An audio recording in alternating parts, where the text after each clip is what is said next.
Hello student, today we start our next topic chapter 4 4.4 जो अपनी heading है transfer of heat. आज इसके बारे में हम आगे करेंगे।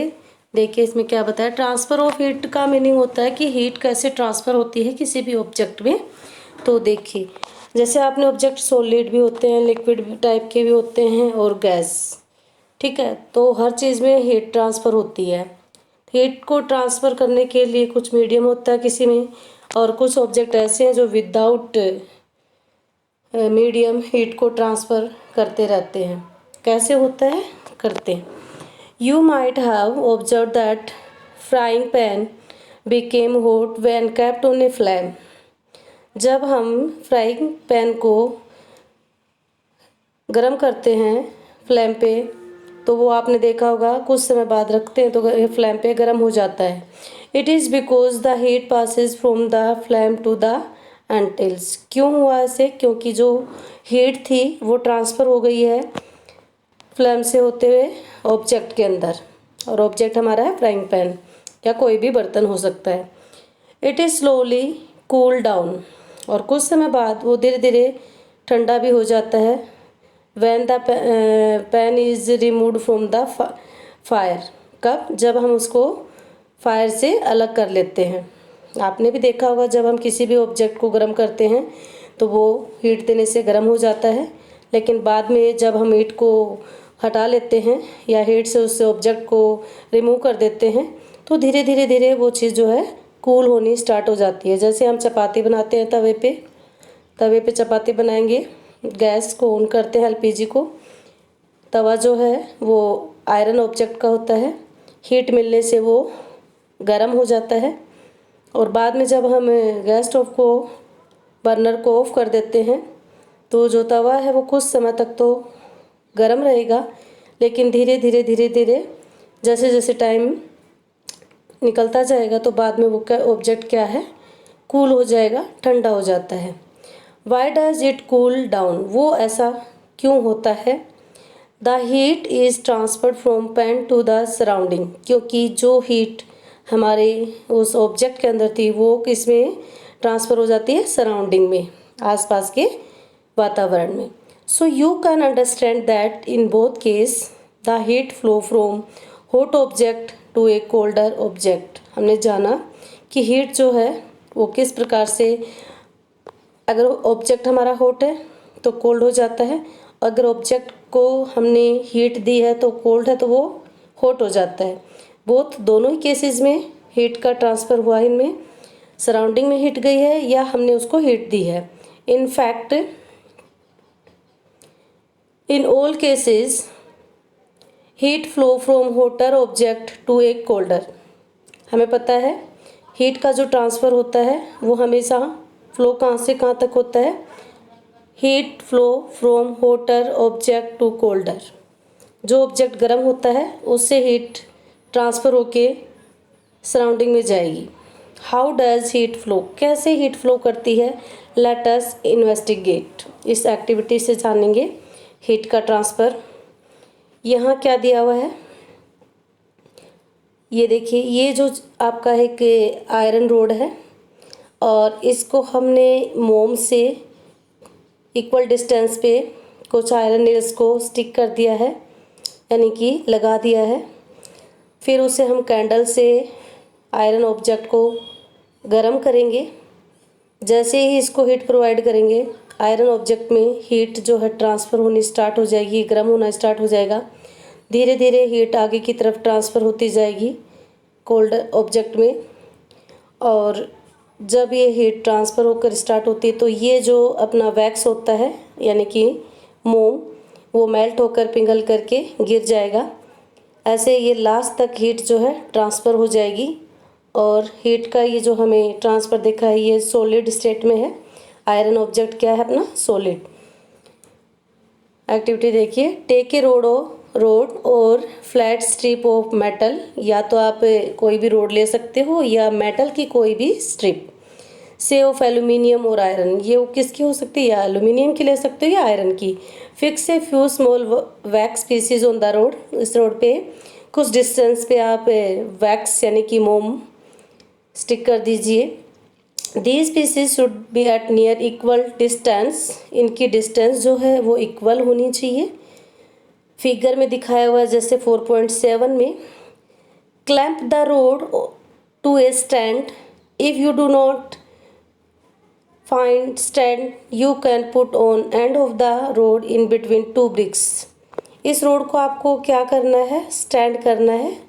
अगर हमारे पास इसके लिए कोई स्टैंड नहीं है तो दो ब्रिक्स के बीच में, दो ईंट के बीच में हमें इस रोड को सेट कर देना है। इसके बाद put one end of rod in between bricks, now heat the other end of the rod and observe. एक साइड से आपको इस आयरन की जो रोड है उसे दो ब्रिक्स के बीच में रखना है, दूसरा जो एंड होता है उसे फ्री रख देना है। इक्वल डिस्टेंस पे वैक्स लगा दिया हमने, कैंडल से इसको हीट प्रोवाइड कराएंगे। What happen to wax pieces, मोम जो हमने लगाया था इस रोड पे, क्या होगा उनका। Do you these pieces begin to fall, क्या ये गर्म होकर गिरने शुरू हो जाएंगे। Which piece fall the first, सबसे पहले कौन सा पीस जो है वो मेल्ट होके गिरेगा।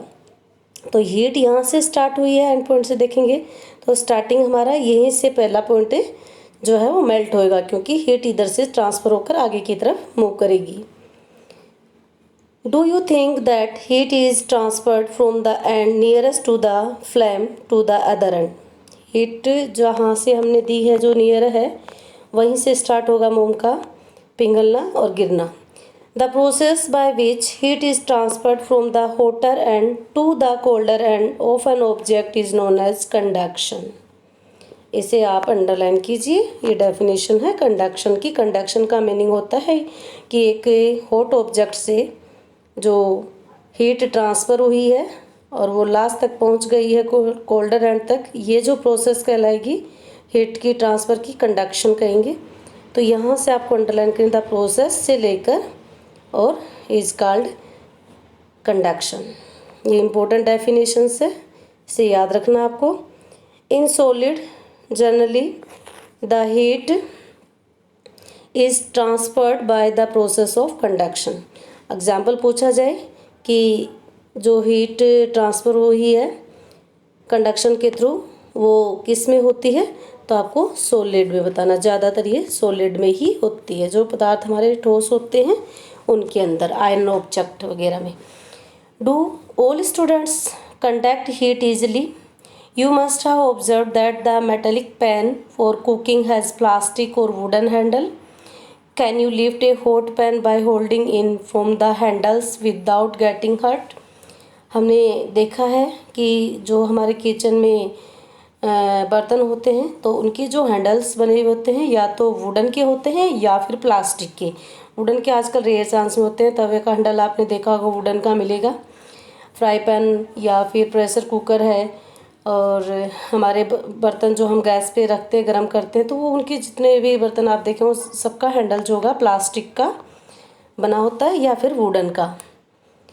आप उसको आराम से अपने हाथ से टच करके उस ऑब्जेक्ट को उठा सकते हो, उसमें कोई भी प्रॉब्लम हमें नहीं आती है, क्योंकि उनमें हीट जो है ट्रांसफ़र नहीं होगी।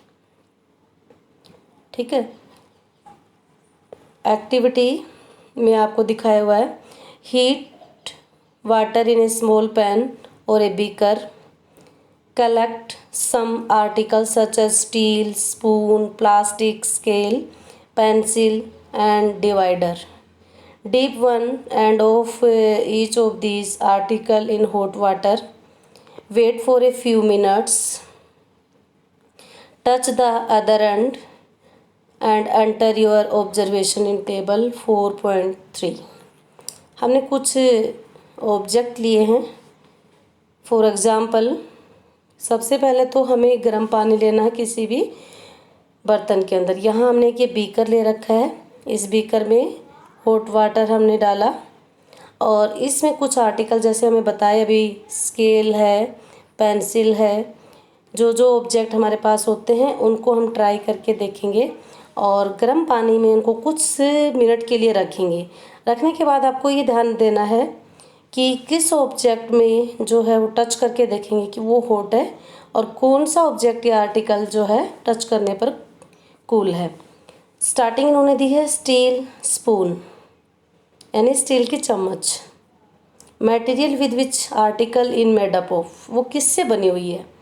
स्टील जो है वो मेटल है, 2 या 3 से मिलके बनी हुई होती है, तो वो मेटल कहलाएगा। Does the other end of get hot, क्या स्टील की चम्मच को गर्म पानी में अगर हम डीप करते हैं तो वो गर्म हो जाती है, तो यस। ऐसे ही आपको यहाँ पर एक एग्जाम्पल हमें मिल गया है, तो आप कम से कम 6-7 एग्जाम्पल लिखेंगे अपने टेबल में और बताएंगे कि वो किस चीज़ का बना। जैसे कि अगर हम सेकंड की बात करें, आयरन स्केल, सभी ने देखा आयरन स्केल। आयरन का मीनिंग लोहा, किससे मिलके बना है, मेटल से ही बना है। गरम करते हैं, गर्म पानी में डीप करते हैं, गरम हो जाता है, यस। फिर आप पेंसिल को डीप करके देखिए गर्म पानी में, पेंसिल को डीप करोगे तो यहाँ पर आपको फिल कर देना टेबल में। स्टील स्पून की बजाय इधर पेंसिल लिखोगे। ये मेटल की नहीं बनी हुई होती है, हमारी स्केल पेंसिल जो है वुड यानी लकड़ी की बनी होती है। अगर उसको हम गर्म पानी के अंदर डीप करते हैं तो क्या वो डीप करने के बाद गर्म हो जाती है, नहीं होती है ना, तो आप यहाँ पे नो एंटर करोगे। इस प्रकार बिल्कुल आसान सी ये अपनी टेबल फिल करने की एक्टिविटी है। आपने भी देखा होगा किस किस ऑब्जेक्ट को अगर हम डीप करते हैं हॉट वाटर में तो कौन कौन से ऑब्जेक्ट जो हैं वो गर्म हो जाते हैं और कौन से नहीं होते हैं, वो आपको टेबल में फिल कर लेना है। वो किस चीज़ के बने हुए हैं वो भी आपको ध्यान में रखना होगा। अब इनसे एक डेफिनेशन निकलेगी, मोस्ट इम्पोर्टेंट डेफिनेशन है, the material which allow heat pass through the easily are called conductor of heat. आपने 6th क्लास में कंडक्टर और इंसुलेटर करंट से रिलेटेड पढ़ा था। जिस ऑब्जेक्ट के अंदर करंट पास होता है उन्होंने कंडक्टर बोला था, और यहाँ पर हमें हीट का ध्यान रखना है, ठीक है। तो देखिए, the material which allow heat to pass through them easily are called conductor. ऐसे मटेरियल जिनके अंदर आसानी से हीट ट्रांसफ़र हो जाए उसे हम कंडक्टर कहेंगे। Example aluminium, iron, copper. ये बहुत इम्पोर्टेंट टॉपिक है इस लेसन का, कंडक्टर और इंसुलेटर। एग्जाम में काफ़ी बार पूछे जाते हैं, इनके एग्जाम्पल भी पूछ लेते हैं और डेफिनेशन भी।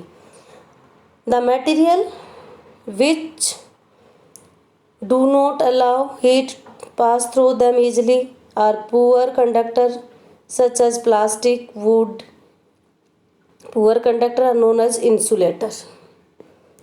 तो यहाँ पर कंडक्टर और इंसुलेटर, ये 2 डेफिनेशन याद रखनी है, दोनों के एग्जाम्पल याद रखने हैं। जिनके अंदर हीट ट्रांसफ़र हो जाती है उसे हम बोलेंगे कंडक्टर, और जिनके अंदर हीट ट्रांसफ़र नहीं होती है आसानी से उसे हम बोलेंगे इंसुलेटर।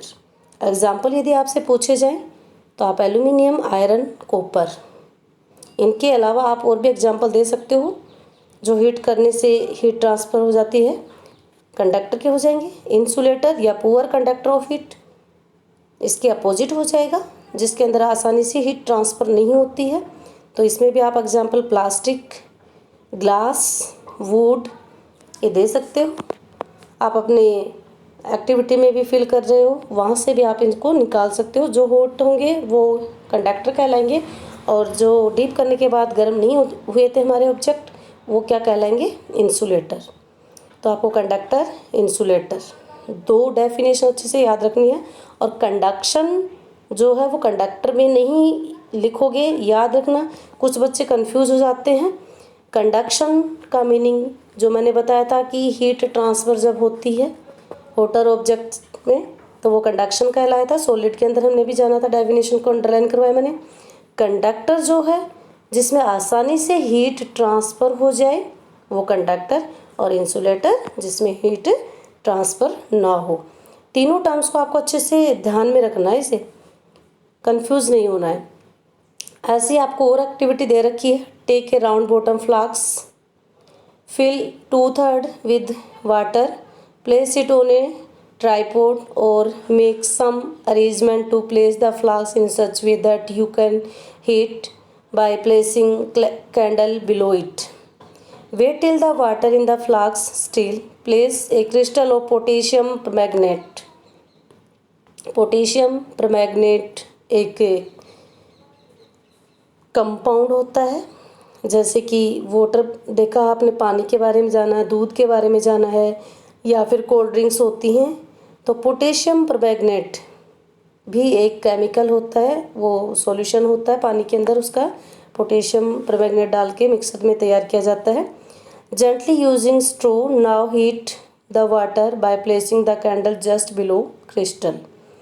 पानी के अंदर पोटेशियम परमैंगनेट के क्रिस्टल यानी सॉलिड फॉर्म में होता है क्रिस्टल, उसके डाल देने पानी के अंदर।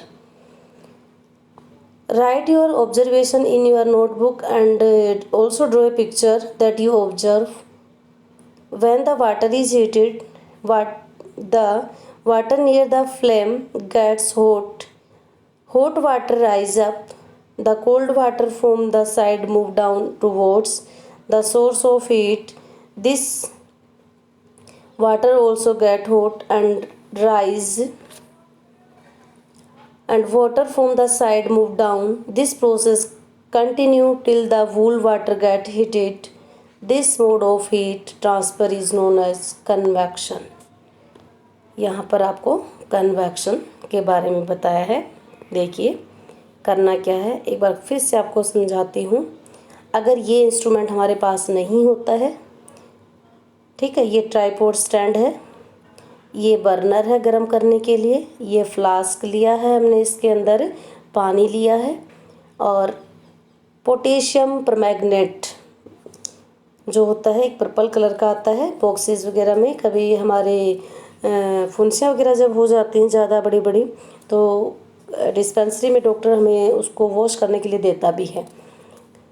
इस पानी को हमें गर्म करना है बर्नर से, स्टोव से गर्म होना स्टार्ट होगा। पोटेशियम परमैंगनेट के जो क्रिस्टल होते हैं, छोटे छोटे टुकड़े होते हैं, जैसे मिश्री के होते हैं, चीनी के होते हैं, वो इस पानी में आपको डालने हैं। जैसे ही हम करेंगे पानी जो है गर्म होगा, गर्म होने के बाद इसकी वेपर बनेंगी, वेपर बन के ये ऊपर की तरफ जाएंगी, और जो पोटेशियम परमैंगनेट जो है वो जैसे जैसे गर्म होता जाएगा तो इसकी फ्यूम्स भी बन जाएंगी। ये पिंक कलर में जो हमें पर्पल कलर में दिखाई दे रही हैं फ्लास्क के अंदर, और ये तब तक प्रोसेस चलती रहेगी जब तक कि पूरा पानी और इसके अंदर गर्म नहीं हो जाता। तो यहाँ पर सॉलिड की कोई बात ही नहीं हुई है, हीट का जो ट्रांसफ़र हो रहा है वो लिक्विड के अंदर हो रहा है। ये वाटर जो है हमारा लिक्विड ही है, तो लिक्विड के अंदर जो पार्टिकल्स का मूवमेंट हुआ है, मॉलिक्यूल्स जो मूव कर रहे हैं और जिसकी वजह से हीट का ट्रांसफ़र हो रहा है, तो इस प्रकार की जो प्रोसेस होगी उसे हम कहेंगे कन्वेक्शन। ठीक है, हिंदी में इनके वो टिपिकल नाम होते हैं, संचरण वगैरह, या वो आपको नहीं याद रहेंगे तो कन्वेक्शन याद रख लेना, संचरण बोलते हैं इसको वैसे हिंदी में। कन्वेक्शन में हीट का ट्रांसफ़र लिक्विड में होगा और लिक्विड के अंदर मॉलिक्यूल का मूवमेंट होगा, और इसी मूवमेंट की वजह से हीट का ट्रांसफ़र हो रहा है। इस प्रोसेस को हम क्या कहेंगे? Convection. Conduction, second convection. The air near the heat source get heated and rise. जो ज़्यादा हीट के पास होती है वो गर्म हो जाती है, हल्की हो जाएगी। The air from the side comes in to take its place. In this way the air get heated. The following activity confirm the idea. तो इस एक्टिविटी में हमें ये पता चलता है कि मॉलिक्यूल का ट्रांसफ़र हो रहा है, और मॉलिक्यूल के ट्रांसफ़र से ही हीट का जो है वो आगे की तरफ ट्रांसफॉर्मेशन हुआ है, और ये जो प्रोसेस हुई है वो प्रोसेस हमारी क्या कहलाएगी? कन्वेक्शन। ठीक है, यहाँ पर हमें कैंडल का बता रखा है, ये सिंपल सा है। Transfer of heat by the convection in air. आप कई बार कैंडल को जलाते हो, और कैंडल जब हम जलाते हैं तो थोड़ा सा अगर आप अपने हैंड से, जैसे इन्होंने दिखाया है पोजीशन, इस पोजीशन में रखोगे तो आपको फील होगा यहाँ पर अपने पाम में हीट का पता चलेगा, क्योंकि गर्म होने के बाद यहाँ की एयर जो है, एयर के पार्टिकल्स जो होते हैं वो गर्म हो जाते हैं और हल्के होकर वो ऊपर की तरफ मूव करेंगे, और जैसे हम अपना हाथ ऊपर रखते हैं तो वो हमें हीट महसूस होगी। तो ये जितने भी प्रोसेस हैं ये सारे प्रोसेस क्या कहलाएगी? कन्वैक्शन। अब जो नेक्स्ट टॉपिक अपना होगा जो पढ़ेंगे वो लैंड ब्रिज और सी ब्रिज। समुद्र से हवाएं कैसे बनती हैं और अपनी ज़मीन से कैसे हवाओं का जो है आगे की तरफ मूवमेंट होता है। लैंड ब्रिज और सी ब्रिज के बारे में अपनी जो नेक्स्ट वीडियो होगी हम उसमें करेंगे। मुझे नहीं लग रहा कि आपको ये टॉपिक नहीं समझ में आया होगा। अगर समझ में आ गया तो बहुत बढ़िया है, और कुछ भी डाउट अगर आपको होता है तो आप मेरे से कंफर्म कर सकते हो। तो ये 2 टॉपिक आपको आज मैंने करवाए हैं, कंडक्शन और कन्वैक्शन। इसको अच्छे से आप रीड करना और इन डेफिनेशन को अपनी नोटबुक में लिखना। ज़्यादा डिफ़िकल्ट नहीं है, 2-3 बार अगर आप इसको पढ़ोगे, रिवाइज करोगे तो समझ में आ जाएगा। Thank you.